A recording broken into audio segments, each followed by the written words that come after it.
অনেকেরই অভিযোগ ধ্যানে মন বসে না, অথবা মন শান্ত করার জন্য ধ্যান করছি, মন শান্ত হচ্ছে না। দুটো একই কথা। তার উত্তরে বলা যায় একটাই জিনিস, যে মন শান্ত হলে তবে ধ্যান হয়। ধ্যানের মাধ্যমে মনকে শান্ত করা যায় না, সেটা অন্য কিছুর মাধ্যমে করা যায়। আমরা ধ্যান আসনে বসলাম মানেই চোখ বন্ধ করে যে আমরা ধ্যান করছি তা কিন্তু নয়। ধ্যান হয়, ধ্যান করে না, ধ্যান হয়ে যায়। আমরা যখন বসি, বসার পর প্রত্যাহার, ধারণা, বিভিন্ন জিনিসের পর আস্তে আস্তে আস্তে আস্তে একটা সময় পর ধ্যান হয়ে যায়। তো অসুবিধা কোথায় হয়? ধ্যান করতে করতে আমাদের যে অভিযোগগুলো ওঠে, যে আমাদের বিভিন্ন চিন্তা ভাবনা আমাদের মনকে গ্রাস করছে, আমাদের মনে হচ্ছে যেন আমরা ধ্যান থেকে দূরে সরে যাচ্ছি। আমরা শুধুমাত্র বিভিন্ন ভয়, ভীতি, চাহিদা, আমাদের মনে তো অনেক সংস্কার, সেই সংস্কারগুলো আমাদেরকে আটকে দিচ্ছে, ধ্যান হওয়ার পথে বাধা হয়ে দাঁড়াচ্ছে। তো সেখানে একটা কথাই বলবো, একটুখানি ভালো করে জেনে নিতে হবে সমস্তটা। পতঞ্জলির যোগ দর্শনে ঋষি পতঞ্জলি বলছেন যে আমাদের মনের চারটে ভাগ নিয়ে আমাদের মন তৈরি। কি কি? মন, বুদ্ধি, চিত্ত এবং অহংকার। অহংকার মানে কি? আমরা যেটা জানি সেটা নয়, কিন্তু নিজেকে বড় বড় ভাব, ব্যাপারটা তা নয়। অহংকার মানে হলো অহম যুক্ত আকার, অর্থাৎ আমার অহমকে যে জিনিস আকার দিচ্ছে, অর্থাৎ আমিকে, অহম মানে কি? আমি যখনই যেটার মাধ্যমে আকৃতি পাচ্ছি বা আকার পাচ্ছি, সেটাই অহংকার। মানে আমি যদি একজন শিক্ষক হই, আমি শিক্ষক, আমার অহংকার হলো। আমি যদি একজন পাইলট হই, আমি পাইলট। আমি একজন হিন্দু, আমি একজন মুসলিম, আমি একজন খ্রিস্টান, এই যে আমির সঙ্গে যুক্ত হচ্ছে। আমি একজন ডাক্তার, আমি একজন যাই হচ্ছে, আমিতে যা যুক্ত হচ্ছে। অথবা আমি একজন ছাত্র, আমি একজন ছেলে বা আমি একজন মেয়ে, যা যা আমির সঙ্গে যুক্ত হয়ে আছে, আমিকে যেই আকার দিচ্ছে, সেই হলো অহংকার। বুদ্ধি কি করে? মন বুদ্ধির থেকে বিষয়গুলোকে নিয়ে চিন্তা বা ভাবনা করে। তো এই যে মনের এতগুলো ভাগ, চিত্তের এতগুলো ভাগ, ঋষি পতঞ্জল বলছেন চিত্তের 5টা ভাগ। আমাদের চিত্ত 5 রকম ভাবে, আমরা যখন আসনের বিভিন্ন পর্যায়ে প্রাণায়াম, আসন, প্রাণায়াম, প্রত্যাহার, ধারণা, ধ্যান, এই যে আমরা আসি, সেগুলো কোন কোন মনের কোন কোন চিত্তের কোন কোন জায়গাগুলোকে ধরে ধরে আসে। মন বা চিত্তের 5টা ধাপ আছে বা 5টা ভাগ আছে। কি কি? যখন আমরা সাধনায় আসি, তখন এই ধাপগুলোকে পেরোতে পেরোতে আসি। একটা হলো ক্ষিপ্ত, মূঢ়, ক্ষিপ্ত, মূঢ়, বিক্ষিপ্ত, একাগ্র এবং নিবদ্ধ। এই যে 5টা ভাগ, এই 5টা ভাগের মধ্যে প্রথম ভাগ হলো ক্ষিপ্ত। অর্থাৎ বেশিরভাগ মানুষেরই কিন্তু এই জায়গাটাই রয়েছে। 80% মানুষ ক্ষিপ্ত। অর্থাৎ আমাদের যে 3খানা গুণ, সত্ত্বগুণ, রজগুণ, তমগুণ, এখানে রজগুণ এবং তমগুণের প্রভাব বেশি। মন এটা চাইছে, ওটা চাইছে, এটা চাইছে, সারাক্ষণ বিভিন্ন চাহিদার ভয়ের মধ্যে মন বিক্ষিপ্ত হয়ে, মানে ক্ষিপ্ত হয়ে গেছে। এই করছে, ওই করতে চাইছে, এই করতে চাইছে, সেই করতে চাইছে, সই করতে চাইছে, মানে তার সঙ্গে আমি যুক্ত হয়ে গেছি। আমিও সেই এখানে এই বিজ্ঞাপন, ওখানে ওই, এখানে এই দেখছি, ওখানে ওই দেখছি, এই করতে করতে আমাদের মন ক্ষিপ্ত। এই ক্ষিপ্ত মনে কিন্তু কিছু করা যায় না। যাই করব ভালো থাকা যাবে না, শান্তি আসবে না। তো তখন কি হয়? এই রকম ভাবে অষ্টাঙ্গ যোগকে ভাগ করা হয়েছে। যখন ক্ষিপ্ত, তখন যোগ আসন করতে হয়। যোগ আসন মানে মন, শ্বাস প্রশ্বাস এবং দেহ, এই 3টেকে একত্রে করতে হয়। যোগাসন কিভাবে হয়? যোগাসন হয় একটা বিশেষ ভঙ্গিতে দেহকে রাখতে হয়, মন একটা জায়গায় রাখতে হয়, কেন্দ্রীভূত করতে, এবং শ্বাস প্রশ্বাসকে ঠিক রাখতে হয়। আসনের মাধ্যমে এই ক্ষিপ্ত জায়গা প্রথম যে ধাপটা, এটাকে ঠিক করা হয়। তারপরে কি হয়, তারপরে আসে মূঢ়, অর্থাৎ কিছুটা ঠান্ডা হওয়ার পর মন, শরীর, শ্বাস প্রশ্বাস একটু একটা জায়গায় স্থির হওয়ার পর আমাদের মন ভালো লাগে না, বিভিন্ন বিষয়ে বিষণ্ণতা আসে, মূঢ় মন। তখন কি হয়, তখন আসে প্রাণায়াম। তখন প্রাণায়াম করতে হয় শ্বাসকে। এই যে খারাপ লাগা, ভালো লাগা, অ্যাংজাইটি, প্রাণায়ামের মাধ্যমে ঠিক হয়। আমাদের শ্বাস প্রশ্বাসই আমাদের এই প্রাণকে নিয়ন্ত্রণ করে, আমাদের অনেক কিছুকে নিয়ন্ত্রণ করে, আমাদের খারাপ থাকা, ভালো থাকা। কারণ আমরা যখন কোনো টেনশন করি তখন আমাদের শ্বাস প্রশ্বাস বেড়ে যায়, আমরা যখন ভয় পাই শ্বাস প্রশ্বাস বেড়ে যায়। এবার আমরা যখন শান্ত থাকি তখন আমাদের শ্বাস প্রশ্বাস ধীর গতিতে হয়, গভীর হয়। তো তখন এবার শ্বাস প্রশ্বাসের নিয়ন্ত্রণে আনা হয়।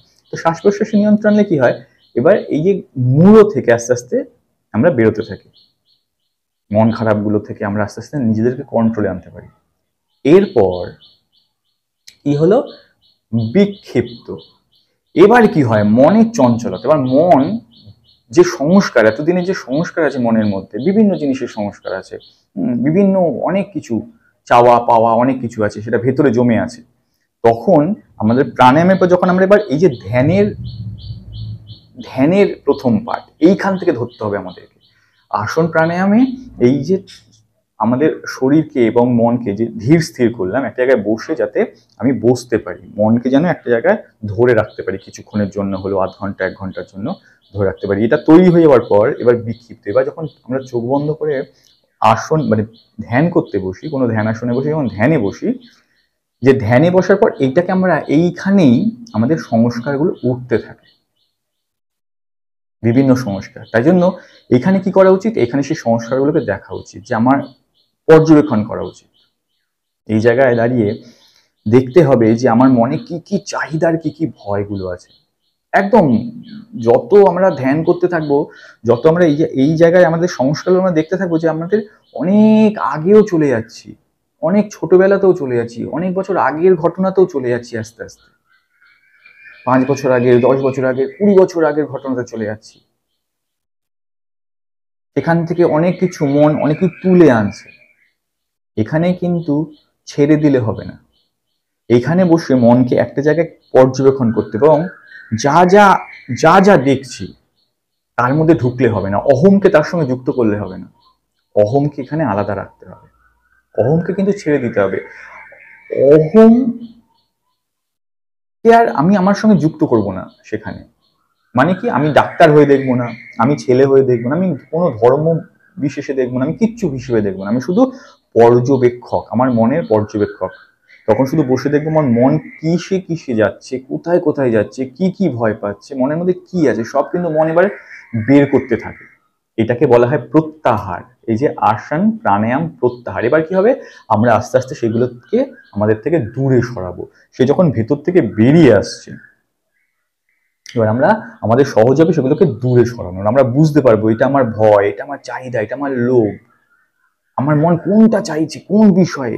দেখা যাবে আস্তে আস্তে এটা ভাবতে ভাবতে, মানে এই যে ধ্যানে এগুলো বেরোতে বেরোতে আমরা সব যদি লিখে রাখতে পারি রোজ, যে আমি আজকে কি পর্যবেক্ষণ করলাম, 15 মিনিট 20 মিনিট যে বসলাম কি পর্যবেক্ষণ করলাম, আমরা যদি লিখে রাখতে পারি, একটা সময় সেটা আস্তে আস্তে আস্তে আস্তে একটা কি দুটোতে চলে আসবে। কারণ আমরা আস্তে আস্তে এগুলোকে বার করছি এবং সরাচ্ছি। রোগ বা অসুস্থতা যদি ধরা পড়ে যায় যে কি থেকে হচ্ছে, তবে কিন্তু চিকিৎসা সুবিধা হয় বা সেই অসুস্থতা সেরে যায়। সেরকম মনের ভেতরে এই যে অসুস্থতাগুলো রয়েছে, যা ঠিক থাকতে দিচ্ছে না, এইখানেই আসে। এই ধাপকে বলা হয় প্রত্যাহার। এরপরে মন একাগ্র হয়। যতক্ষণ না এই সংস্কারগুলো দূরে সরবে, বসতে হবে। 3 মাস যদি লাগে 3 মাসই বসতে হবে, মনকে পর্যবেক্ষকের জায়গায় আনতে হবে, যে আমি পর্যবেক্ষক। এইখানেই তো শরীর, মন এবং আত্মাকে 3টে ভাগ করা হয়েছে। শরীর আমি নই, মনও আমি নই, আত্মাই হলো আমি। সেই আত্মা বিশেষে আত্মারূপে দেখতে হবে মন কি কি ভাবে, কি কি চলছে, কি কি সংস্কার। এবার প্রত্যাহার, এগুলোকে আস্তে আস্তে সরাতে হবে। কিভাবে সরাবো, আস্তে আস্তে সরতে থাকবে, তখন বুঝতে পারবো কোনটা আমার প্রয়োজন, কোনটা প্রয়োজন নয়। আমরা নিজেরাই আস্তে আস্তে সরাতে থাকবো। এটার পর কি হবে, আস্তে যত আরো বসবো তারপরে আসে একাগ্র। এই যে ক্ষিপ্ত মূঢ় বিক্ষিপ্ত সরে গিয়ে একাগ্র। একাগ্র মানে এবার একটাই অগ্র। এইটাইকেই বলা হচ্ছে ধারণা, একটা অগ্র। সেটা নাম জপ হোক, কোনো একটা নাম জপের মাধ্যমে হোক, বা কোনো একটা বিশেষ চিন্তা, যেই চিন্তাটাই শুধু আমি আমার মনের মধ্যে ধরে রাখবো, সেই পরমাত্মার বিষয় হোক, সে কোনো একটা কোনো নাম জপের বিষয় হোক, সে চোখ বন্ধ করে অন্ধকার পর্যবেক্ষণ হোক, যাই হোক, বা ইষ্ট দেবতাকে ভেবে মনকে একাগ্র করা হোক, একাগ্র। এই একাগ্রই হলো ধারণা। ধারণা মানে কোনো কিছুকে ধরে রেখে ধ্যানে বসে থাকা। এই যখন একাগ্র হবে, একাগ্রর পর আস্তে আস্তে ধ্যান হয়ে যায়। একটা অগ্র হয়ে গেলে লিখতে সুবিধা হয়। একটা পেনের যদি 5টা অগ্রমুখ হয়, তাহলে যেমন লিখতে অসুবিধা হয় বা লেখা অপরিষ্কার হয়, সেরকম মনেরও একাগ্র যখন একাগ্র হবে, তখনই আমাদের কাজের মধ্যেও পরিবর্তন আসবে। আমরা যে কাজই করব মন দিয়ে করতে পারবো। মন একটা জায়গায় একাগ্রতে আসে। এরপর হলো ধ্যান। এরপর এটা আর বুঝতে হবে না। একাগ্রতে থাকতে থাকতে যখন ধারণায় থাকবো, ধারণায় থাকতে থাকতে একটা সময় মন মাঝে মাঝেই ধ্যানে চলে যাবে তখন। তাই জন্য আমাদেরকে এটা বুঝতে হবে যে মন বসছে না মানে ছটফট নয়, বসতে হবে। 0.5 ঘন্টা 1 ঘন্টা বসতে হবে, বসতে হবে। নাম জপ করে হোক বা কোনো চিন্তাকে ধরে হোক 1 ঘন্টা বসতে হবে। কারণ 0.5 ঘন্টা 40 মিনিটের আগে তো ধ্যান আসেই না। ওরকম বসলাম 15 মিনিট, বসে থাকাটাই তো কষ্টকর। আমরা ভাবি যে আমরা অনেক কাজকর্ম করে টাকা পয়সা জমি একটা সময় বসে বসে খাবো। থাকাটাই কষ্টকর, বসে থাকতেই আমরা পারি না। আমরা যখন ধ্যানে বসি বা ধ্যান করার জন্য বসি, 15 মিনিট 15 মিনিট থেকে 20 মিনিট স্থির হয়ে বসতে পারি না। তো স্থির হয়ে বসে থাকা কত কঠিন কাজ, কত কঠিন। মনকে স্থির করা তো আরো কঠিন। তো এটা আমরা ধরতে শিখি আস্তে আস্তে, এটা আমরা বুঝতে শিখি আস্তে আস্তে। তো এই সময় দিন, যত সময় লাগুক সময় দিন। নিজেকে বুঝুন, নিজেকে পর্যবেক্ষণ করাই তো, এটাই তো বলা হয় আত্ম উপলব্ধি। আত্ম উপলব্ধি মানে কি? নিজেকে বুঝতে পারা। এই যে ধ্যানে বসে আত্ম উপলব্ধি হয়। আমার চাহিদা, আমার ভয়, আমার রাগ, আমার লোভ, এগুলোকে আমরা ধরতে পারি। যত ধরতে পারি পর্যবেক্ষক হিসেবে, সাক্ষী রূপে যখন ধরতে পারি, তখন কি হয়, যখন আমার রাগ উঠবে বুঝতে পারবো, ধরতে পেরে এবার আমার রাগ এটা। যখন লোভ হবে বুঝতে পারবো আর এটা লোভ আমার। এখানেই তো মজা, এটাকেই তো আত্ম উপলব্ধি। নিজেকে উপলব্ধি করতে পারছি এবার, নিজের মনকে ধরতে পারছি। আর নিজের মনকে ধরা হয়ে গেলে অন্যকে ধরা সহজ হয়, অন্যের মনকে ধরা সহজ, তখন অন্যকে বোঝানো সহজ হয়। কারণ বিশ্ব মনই কাজ করছে সবার মধ্যে। এবার কারোর রাগের পরিমাণ বেশি, কারোর চাহিদার পরিমাণ বেশি, কারোর লোভের পরিমাণ বেশি, কিন্তু মন একই রকম। যে যেমন ভাবে বুদ্ধিতে শিখেছে সেইভাবেই সে ব্যবহার করছে সেটাকে। ছোট থেকে সংস্কার, আচার আচরণ, ব্যবহার যা মেমোরিতে স্টোর হয়েছে সে সেরকম ভাবে করছে। যেমন যেমন যে অহংকারগুলোকে জুড়েছে নিজের সঙ্গে, যা যা আমির সঙ্গে জুড়ে নিয়েছে, কোনোটাই তো আমিতে নেই। যখন আমরা জন্মাই আমরা কোথা থেকে পেয়েছি সমস্ত অহংকারগুলো, সমস্ত আমিত্বগুলো, যে আমি ডাক্তার, আমি ইঞ্জিনিয়ার, কোথা থেকে? আমার নামটাও তো অন্যের দেওয়া। আমাদের পরিবার থেকে পেয়েছি, সমাজ থেকে পেয়েছি, আমাদের শিক্ষা প্রতিষ্ঠান থেকে পেয়েছি, আমাদের কাজের কর্মক্ষেত্র থেকে পেয়েছি। তো আমরা এইভাবে সবকিছুকে পেয়েছি। আমাদের নাম পেয়েছি পরিবার থেকে, আমাদের ধর্ম পেয়েছি সমাজ থেকে, আমাদের এই যে ছেলে মেয়ে জাত পাত সমস্ত কিছু কোথা থেকে পেয়েছি? বাইরে থেকেই পেয়েছি, এবং সেগুলোকে আমরা ধরে রেখেছি নিজের মধ্যে। ওগুলো কিছুই তো আমি তো না। কোনোটাই ঘুমালে আবার আমিতে কি আছে? আমিতে কিছু নেই। আমিতে যে শুধু আমিত্ব আছে।